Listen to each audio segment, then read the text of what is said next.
Okay, so welcome everybody. How's everyone doing today? Today we have a podcast, Infected Love Podcast. I'm Dion Brinson. We're going to be talking about relationships. Relationships and dating during this time now. As we know, things have changed. Things are different. The way people perceive or think of love is different from the way they used to think of love. What people are accepting, what people aren't accepting, a lot of things are different nowadays. So I have someone wonderful here with us today, wonderful guest. Her name is Denice, and she's going to be sharing with us on today some of her experiences or views and what she's done or what she's doing during this time. And I'm looking forward to hearing the insight that she's going to share with us on today. So at this time, Denice, go ahead. Tell us just a little bit about yourself. I'm Denice Leatherwood. Let's see, I'm 50. It's hard to say that, but God is good. Yes, He is. I was married for 20 years, divorced now for 8. And I have a 1-year-old son, he's 22. And out there in the work field, was in banking for about 20 years, and now I'm at a utility company and just working hard every day, dating, and just trying to live life and trying to live my best life. Oh, that's awesome. So that's about it for me. All right. Well, that's great. That's great. I like what you said, trying to live your best life. Mm-hmm. If you ask me, that's what it's about, living your best life. Happy at home. Yes, life brings about a lot of different things. Yes, it does. But you have to make the best out of it. And that's what I'm doing. I'm making the best at every moment. Awesome. Because time is ticking. Time is ticking. Okay. Wonderful. Well, Denice, I'm glad you're here today. Thank you for taking time out of your schedule. Thank you, Dion, to share with us. And what I wanted to talk to you on today is, I know that dating is different. Although I'm married, and I don't have to do the dating scene. Thank God. Thank God. Yeah. I talk to a lot of different people, and I'm hearing a lot of the same things, some different, but I realize that things are different. A whole lot different. People perceive love differently now. Love to a lot of people means something totally different. Yeah. What I wanted to get from you today is that with the dating during this time, what do you think about it? What has changed? Well, Dion, you used to think that older people were wiser just because they were older. But now, in the dating world, at 50, I think that men are now playing the game, experienced now. So it's a whole lot different, because back in the day, you used to think wisdom, because someone's older, they were wiser. But no, it seems like we're going in reverse. Wow. Yeah. So when I say that, because, being 50, of course, I'm dating people. I don't date younger guys, so I'm dating people that are older. And you would think that they wouldn't be playing games, but that's all I'm getting. Oh, wow. And I should say I'm dating someone now, but before I started to date this person, it was just just the games, just the lies, for no reason at all. It's just honesty it's rare. It's rare now. So I think that's sad, though. It really is. And then at this stage in the game, it seemed like you would want to be honest, and throw all the games out the window. Well, it's kind of silly and immature, because when you look at it, the lies that are being told out there, especially on the social sites, that's another thing. Social sites are a whole other thing, because you get to take time to think of, this picture that you want to paint to someone. and you present the package, and later on, you wasted a whole lot of time finding out later that they were all lies. And I mean, it's just, at 50, you don't have time to waste, on finding out, unraveling, I should say, the lies. You know what I mean? And then you move on, and then you go to the next, and same thing. It's like you're starting over again, and it's like time after time after time. So it's just, if people would just be honest, it'd be a whole lot better, but that's not what I'm seeing. Let me ask you this, Denise. You're a professional woman. You're doing well on your own.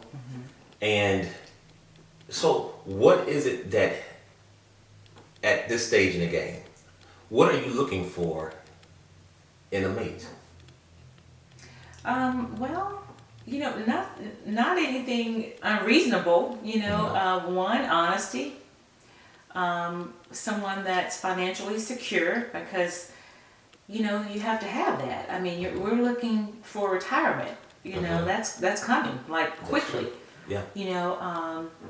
Someone that loves God, and I should have led with that. But someone definitely that loves God, because if they love God, they're going to love you. Not that somebody's going to be perfect. I mean, none of us are. Right. But someone with convictions, and someone that just wants to grow and build with you.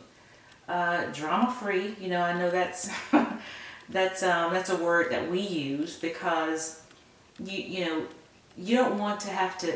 You want to live your best life at 50.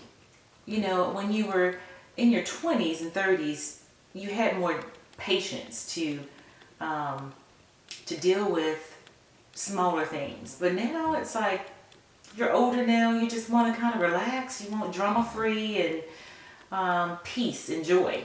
Right. So my peace and joy, I want to mix that with someone else's peace and joy. Yeah. Okay. I know that may sound unreasonable. No, that sounds reasonable. I mean, you can't have everything that you're looking for. You can't have everything on your list. But joy and peace, I just won't compromise. Right. And I don't think you should. In relationship, I think about my wife and I have peace and joy.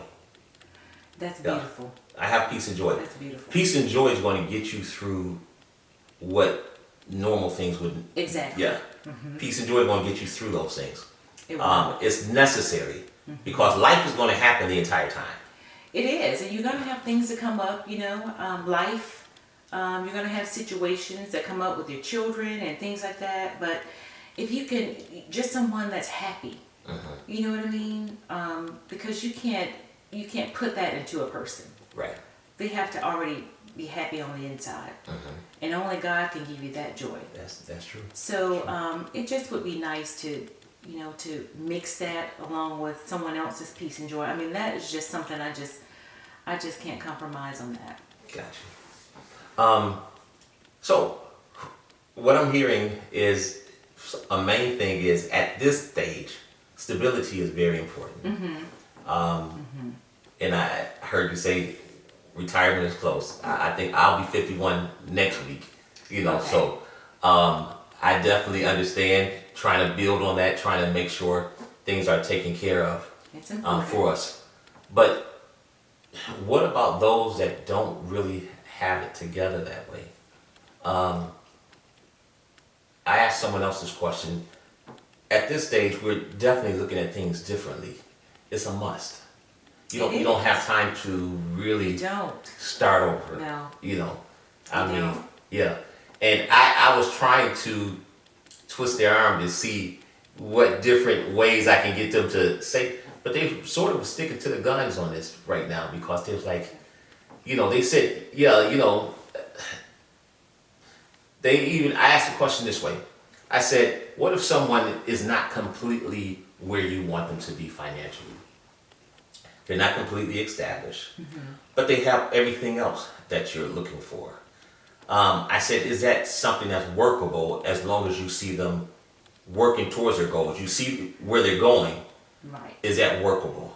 Is that workable with you? Oh, yes. Because I think that I mean, that can't be the whole picture. You know what I mean? Because you can work together and build together. I mean, you would have rather have done that earlier in life, you know, but situations happen and life happens. So you don't want to just totally ignore someone's character, you know, over a financial situation that sometimes they have no control over. So, you know, if you've got all the other qualities, then you can grow together. I think, you know, that's doable. Right. And growing together is actually really good. It's really good. To me, you appreciate things more. You do. Because you gain them together. Right. And then less of, I did this. Right. I got this. Or this is my house. Or this is mine. Yes. You know, so it's okay for all of that to be in place. You know, you can work with that also. Right. But the dynamics of it is that someone having it all is fine, or if we have to work together, but it has to be something that's workable. You know, I don't understand that. This is a lot. Talking to someone else, they were saying, you know, the 40 and over club, the men aren't established like they should be. No. And I'm finding out there's a lot of women that are, you know, and society is showing that. Yeah. We have to now. Yeah. Because we don't have, sometimes, you know, back in the day, our moms may not have had to work as hard because, you know, but now the roles have changed. So women have to, you know, have it together themselves because that's true. Who are you going to depend on? Right. You know? Right. But, you know, that's not the whole picture. You know what I mean? And I don't want to just focus on just that because when you got somebody that's honest, you know, because honesty is a big thing too. You know, and how someone treats you. Talk about that. How do you like to be treated as a woman? Well, as a woman, I would, first of all, respect. Respect, definitely honesty. Someone that's kind, that watch their words. You know, because it's not what people say, it's how they say it. It's how they say it. Yeah. So you want somebody to be honest with you. Women don't really want a yes man. You don't want that. You know, you don't, because I had a conversation with somebody before.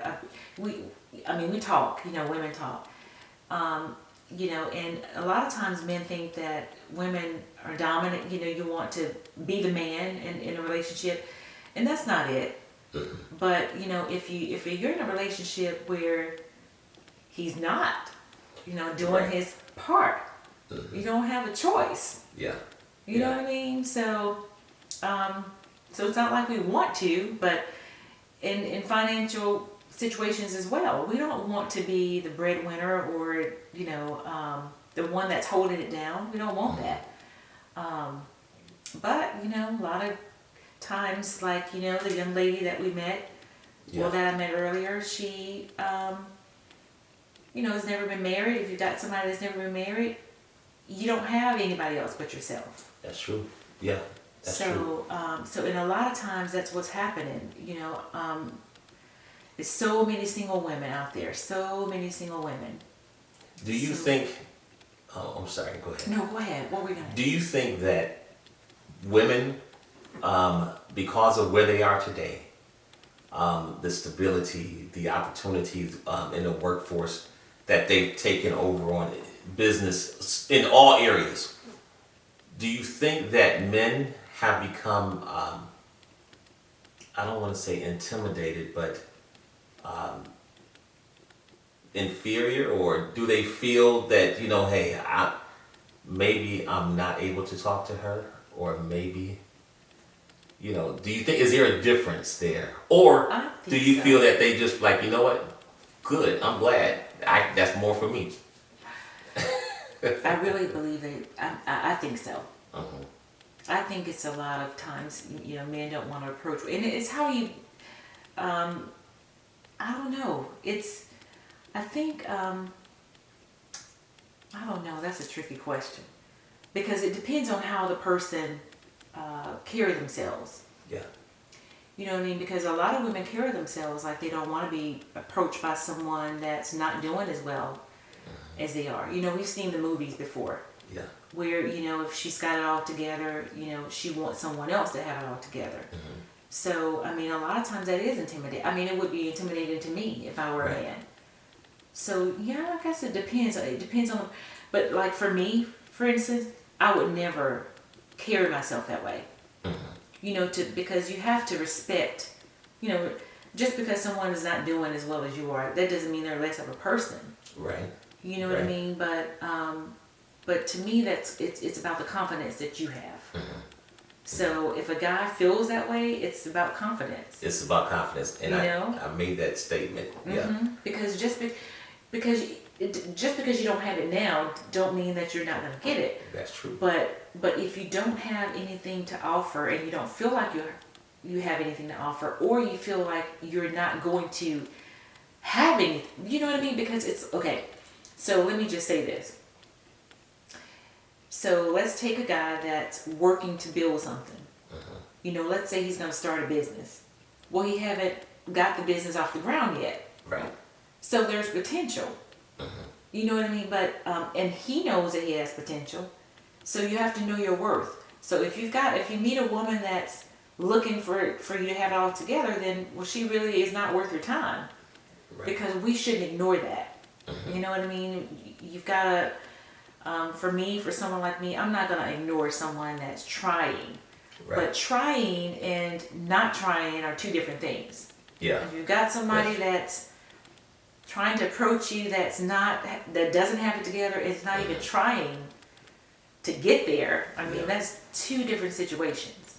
But that I don't have. The young lady we were talking to earlier, she said, Denice, they should at least, if they're gonna take me out, they should be able to at least afford the meal and have a vehicle to take us in. Well, oh yeah. I mean, of course. Most definitely. You know, I mean, at our age, come on. Yeah. You know what I mean? In the 20s, sure. We got time for you to get a car, you know, and work your way up. At 50, come on now, you don't have a car. Right. You know, and I know that's material, but that's a necessity. Pretty much. That is a necessity. Right, exactly. So some things you can't compromise on. You know. And I should say that I'm not gonna compromise on. Yeah. So to each his own. If that's what you wanna do, then that's what you wanna do. Right. But that doesn't work for Denice. Not for Denice. No. I understand. So what type of emotional support that you're looking for? Because a lot of times, it seems like a lot of women now, they're acting, I don't believe it, but they're very tough. As if they don't really, not in all cases, but as if they're like, you know, I don't need that. You know, I don't need you, or I don't need you to, you know, support me. I support myself. You know, and I don't know. I talk to a lot of different ones, but you know, a lot of them say, "Hey, I need somebody that pays attention to me." You have some that don't care or act as if they don't care. You know, if they pay attention to them or not, they need them for other things. You know, so my thing is for you, you know, the emotional support. Well, the emotional support is very important to me because if they're not emotionally supportive, are they really into you? Yes, yeah. And so how I feel should be important, because if it's not, then what do I need you for? I mean, you can take care of yourself, you know what I mean? But the emotional support, I would think, would be really important because, you know, I take care of my 74-year-old mom. Well, sometimes I'm tired. You know, sometimes it drains me. And then being a single mom, you know, is very draining. So you want somebody to listen. You know what I mean? Not necessarily that you're complaining, but sometimes you just want to talk. Yeah. Well, if a person's not emotionally supportive, they don't want to hear that. Right. You know what I mean? Right. And so who do you talk to if you can't talk to that person? That's true. That's true. You know, emotionally, I mean, you're supposed to have a best friend. That best friend should be the person that you want to do life with. You know what I mean? And that should be the first best friend that you have. Right. So, I mean, your friends, you talk to your friends, and they're emotional. You know, they provide emotional support. So, why would this person not? You know, if you're lacking that, I don't think, you know, well, for me, it wouldn't last long. Right. I agree. Because that's what happened in the first marriage. No emotional support. Oh, wow. No. Yeah. And you dealt with that for a long time. Oh, yes. 20 years. And you should, if you're with someone, you should care about what they care about. Yeah. So to me, that's very important. Wow. You know, because money can't buy things like that. Money can't buy financially. You know, it can't provide emotional support. You can have someone that can financially take care of you and all that, but they've checked out. So emotionally, if they've checked out emotionally, they don't really care about you. Right.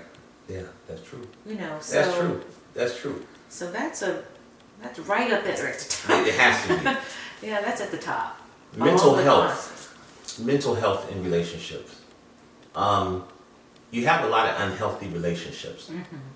People that are existing or coexisting, but there's nothing there. They're not good for each other.